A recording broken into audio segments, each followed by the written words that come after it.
கிறிஸ்துவுக்குள் பிரியமானவர்களுக்கு ஆண்டவராகிய இயேசு கிறிஸ்துவுடைய இனிய நாமத்தினாலே வாழ்த்துக்கள். இயேசுவின் வாழ்க்கை வரலாறை தியானிக்கிறோம். இன்றைக்கு இயேசுவுடைய குடும்பம் எகிப்துக்கு தப்பிச் செல்வதை குறித்து நாம் பார்க்கிறோம்.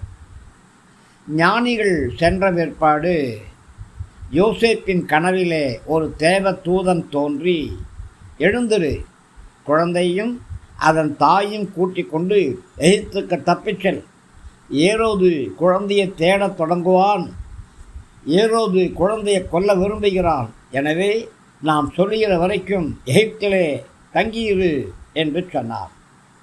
எனவே யோசேப்பு விழித்திருந்து குழந்தையுடனும் அதன் தாயுடனும் இரவிலே எகிப்துக்கு புறப்பட்டான். ஏரோது மரிக்கும் வரையிலே அவர்கள் எகிப்திலே தங்கியிருந்தார்கள். எகிப்திலிருந்து என் மகனை வெளியே வரவழைத்தேன் என்ற தீர்க்கதரிசியின் வழியாக தேவன் சொல்லிதன் நிறைவேறுதலாக இது நடந்தேறியது. பிரியமானவர்களே, அருமையான ஒரு குடும்பம். யோசேப்பு, மரியாள், குழந்தை இயேசு, இவர்களை குறித்த ஒரு திட்டம் தேவனுக்கு இருந்தது.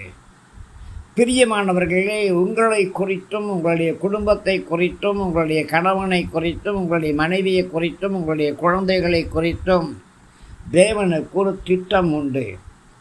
பொல்லாத சாத்தானுடைய கரங்களிலிருந்து உங்களை விடுவிக்கும்படி, பாதுகாக்கும்படி, தப்புவிக்கும்படி தேவ தூதர்களை கர்த்தர் அனுப்புகிறார்.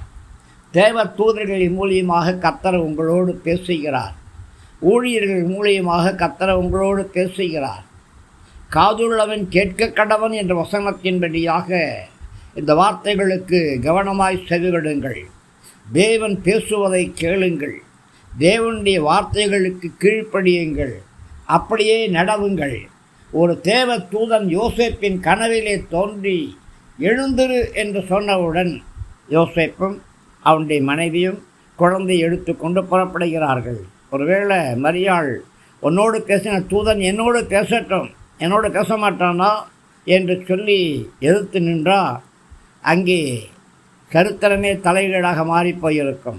பிரியமானவர்களே, கணவன் மனைவி இருவரும் ஒரே சரீரமாக இருக்கிறபடியினாலே தேவன் சொல்கிறவைகளுக்கு கணவனும் கீழ்ப்படிய வேண்டும், மனைவியும் கீழ்ப்படிய வேண்டும், பிள்ளைகளும் கீழ்ப்படிய வேண்டும்.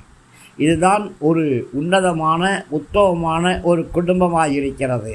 தேவன் உங்களை மாத்திரமல்ல, உங்களுடைய குடும்பத்தை காப்பாற்றும்படியாக விரும்புகிறார்.